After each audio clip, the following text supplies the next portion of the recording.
Talked to Coach Jay at the beginning of the season. He said it's hard to have 7.5 sacks like Devon did from the inside last year. You had 3 in one game. What goes into that for you?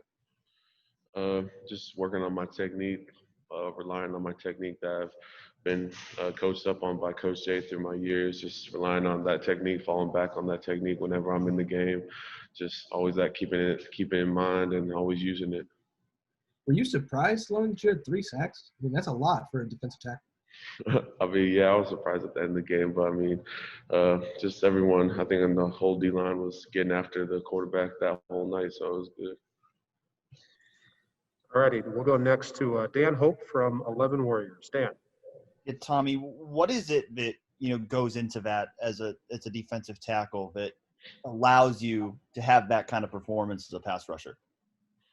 I think it starts with the get off. You just always got to have a great get off to get into your pass rush, and then just goes from there. Just give what the O-line gives you. Just go from there. Try to just always have a motor, so you never know which one's going to be pass or run. So you always got to have that get off, and I'll just rely on that.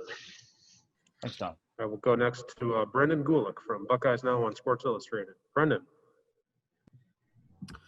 Hey, Tommy, I asked Coach Combs of this question yesterday, and I want your take on this as well.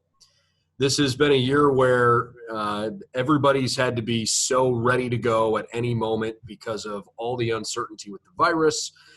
You guys have suffered a couple of injuries, this past week, so things have just been really touch and go in a lot of ways. Who has stood out to you as someone who has really put their ego aside on the defensive side of the ball? And really bought into the concept of just, hey, I don't care individually what I'm going to accomplish. I want to know what I can do to help the team. Who stands out to you in that way? I'll probably say Jonathan Cooper and Tuff Borland. Those are two captains on our team that always bring it every day and are unselfish, like you said, just always about the team, always about the defense. And I think as a whole defense, I think we have a lot of guys on our defensive side and offensively that we just have guys that can go out and just want to play for the team, play for the brotherhood, and just lean on each other. They don't care about individual success. They just want to go out and try to get the win. Thank you. All righty, next up is Joe Dempsey from Buckeye Sports Bulletin. Joe. Hey, Tommy. Everybody on the defense has different roles. How would you describe what you bring to the defense? I think I just bring a high motor, high energy to the defense, try to make plays when I can, try to bring that energy so everyone energy will spread throughout the defense when someone on the D-line can make a play or something like that, especially sacks or something like that. So I just try to bring energy, bring that motor, just try to really drive the defense, try to do the best I can. All right, next up is Nathan Baird from Cleveland.com. Nathan. Hey, Tommy, this wasn't one of your many counting stats from the other night, but there was a play where you were the one who was sort of chasing Clifford across the field and angling him out of bounds early. I'm just curious, is that speed just something you naturally have, or is the speed something you've been working on, and how do you do that? No, yeah, that's something. My speed is I've been working on after my freshman year. I've talked to Coach Mick, talked to our strength staff about trying to really up my speed, try to get faster. And I think it's paying dividends from them in the training room and stuff like that. So, what sorts of things do you have to do to work on speed at your position? So probably same thing with stance, and then just the running form and everything like that. I've been incorporated with Coach Mick and all the strength and staff just help me with my running form and things like that. All right, we'll go next to Austin Ward from Letterman Row. Austin. Tommy, what you've seen from Haskell in these last 2 weeks, how high of a level is he playing at next to you there? I think he's playing at an astounding level for me to come back from what he's been through to play at the level he's playing at right now. It's unbelievable. And, that's one of our guys, too. We're going to need him to step up like he has been this last 2 games because we're going to really need him throughout the year. So I think he's been playing really big.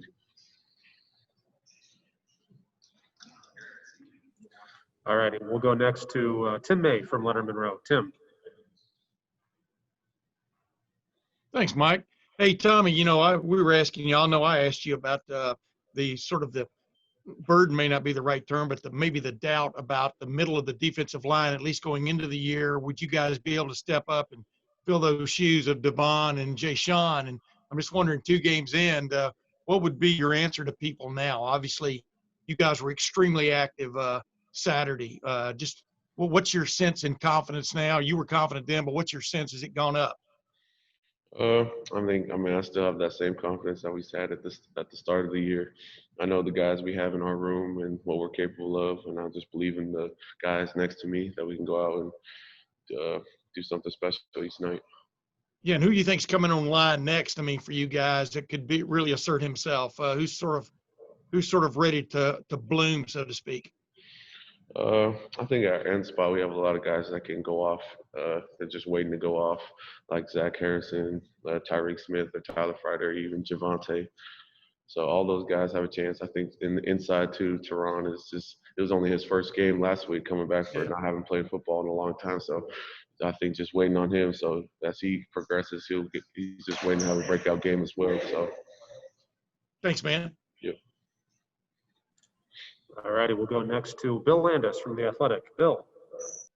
Hey, Tommy, after one of your sacks the other night, Haskell, I think, was on the sideline. He came off the field and kind of celebrated with you, and then I saw he tweeted out the picture of that afterward. I'm just wondering what the relationship is like between the two of you guys.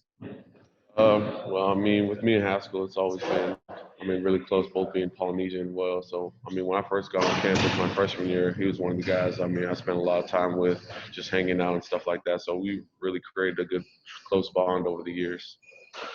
And do you see that translate to the field at all when you guys are lined up next to each other out there together? Yeah, I think it does play a little bit into it. The closer you are to your teammates, the better you'll play with your teammates. So I think that plays a big role. So it's just that camaraderie and stuff like that will really bode well for us. All righty, we'll go now to Patrick Murphy from 24/7 Sports. Patrick. Haskell, obviously the sacks stood out for you on the stat sheet, but you guys held Penn State to, I think, 44 rushing yards, kept the quarterback run in check. What went into that interior, the defensive line as a whole, in terms of shutting down the run specifically against Penn State?